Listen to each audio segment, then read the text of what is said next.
సభ నుంచి వాకౌట్ చేసిన అనంతరం బీఆర్ఎస్ ఎమ్మెల్యేలు గన్ పార్క్ వద్ద ఆందోళన చేపట్టారు. సభాపతి పక్షపాతంతో వ్యవహరిస్తున్నారని నినాదాలు చేశారు.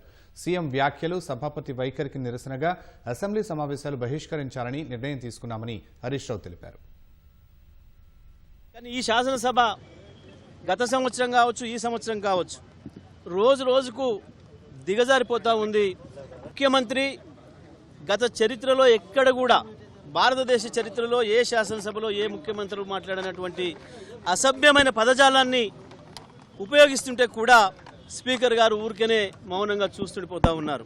స్పీకర్ గారు మా శాసనసభ్యులు, సీనియర్ శాసనసభ్యులు మాట్లాడితే కూడా మీరు ముఖ్యమంత్రిని విమర్శిస్తే నేను మీకు అవకాశం ఇయ్యను, మీకు మైక్ ఇయ్యను అని చెప్పే దగ్గరికి పోయింది.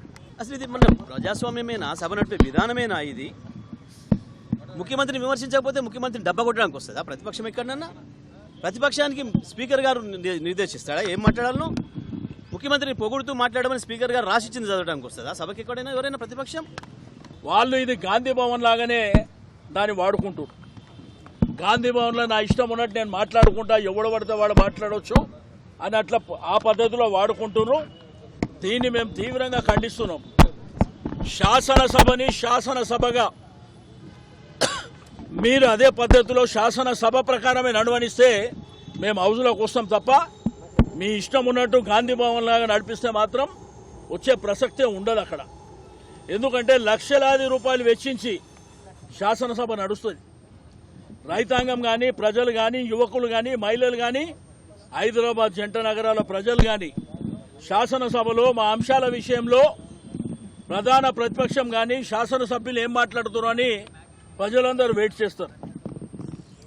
అధికార పక్షం ఆన్సర్ కూడా ఏ విధంగా ఉంటుందని వెయిట్ చేస్తారు. అవన్నీ కాకుండా బుల్డోజ్ చేసి మా ఇష్టం ఉన్నట్టు మేము చేసుకుంటాం, మాకు మా ప్రభుత్వం ఉన్నది కాబట్టి చాలామందిని చూసినాం.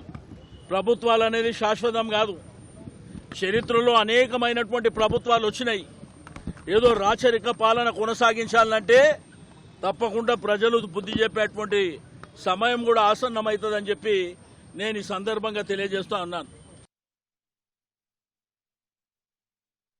రాహుల్ గాంధీ గారు పొద్దున్న లేస్తే రాజ్యాంగం చేతిలో పట్టుకొని తిరుగుతాడు. ఇక్కడేమో అసెంబ్లీలో రాజ్యాంగం ఖూనీ అవుతా ఉంది. ప్రధాన ప్రతిపక్షానికి మైకే ఇవ్వడం లేదు. అందువల్ల మేమందరం కూడా ఇక ఈ శాసనసభలో కూర్చున్న వేస్ట్, మైక్ ఇవ్వకుండా ముఖ్యమంత్రిని తిట్టద్దంటాడు. స్పీకర్ గారు ఆన్ రికార్డ్ అక్కడ కూర్చొని మీరు ముఖ్యమంత్రి గారి మీద విమర్శ చేయొద్దు అంటాడు. అనొచ్చా అట్లా? స్పీకర్ ముఖ్యమంత్రి గారి మీద మీరు మాట్లాడితే మీ మైక్ కట్ చేస్తా అంటాడు. మరి మేము ఉండేందుకు అసెంబ్లీలో? స్పీకర్ గారి పక్షపాత వైఖరికి నిరసనగా ఈ శాసనసభ ఈ సెషన్ ను బీఆర్ఎస్ పార్టీ బహిష్కరించాలని నిర్ణయం తీసుకున్నది. స్పీకర్ గారు, మీరు సభలో అందరికీ సమాన హక్కులు కల్పించే బాధ్యత మీకు ఉంటుంది.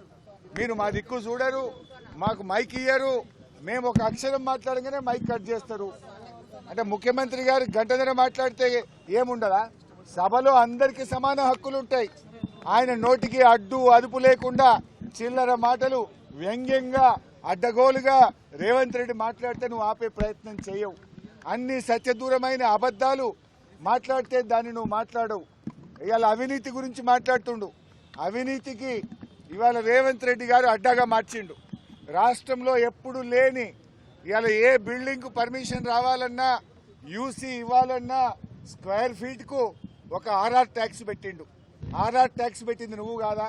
హైదరాబాద్ లో ఏ బిల్డర్ని అడిగినా బిల్డరు చెప్తారు కదా, యూసీకి ఎంత తీసుకున్నావు, లేదా బిల్డింగ్ పర్మిషన్కి ఎంత తీసుకున్నావు, ఫైనాన్స్ లో బిల్లులు రావాలంటే 30% కమిషన్, ల్యాండ్ కన్వర్షన్ కావాలంటే 30% కమిషన్. ఈయన ఇంకా పైగా అవినీతి గురించి మాట్లాడుతుండు. అసలు నీకు మాట్లాడే నైతికత ఉందా? ఈ రాష్ట్రాన్ని అవినీతిమయం చేసినావు. ఫైల్ కదలాలంటే ఒక రేట్, పని కావాలంటే ఒక రేట్, అన్నిటికీ అఫీషియల్ గా కరప్షన్ కు కూడా ధరలు నిర్ణయించిన నువ్వు మా గురించి మాట్లాడతావా?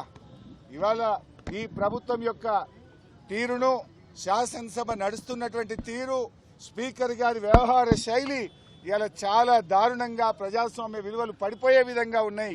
మా గొంతు నొక్కుతా ఉన్నారు, మాకు మైక్ ఇవ్వడం లేదు. సభలో ఏకపక్షంగా నడుపుతున్నటువంటి తీరుకు నిరసనగా ఈ ప్రభుత్వానికి వైఖరికి, స్పీకర్ గారి వైఖరికి నిరసనగా ఈ శాసనసభ సమావేశాలను బీఆర్ఎస్ పార్టీ బైకాట్ చేస్తుంది.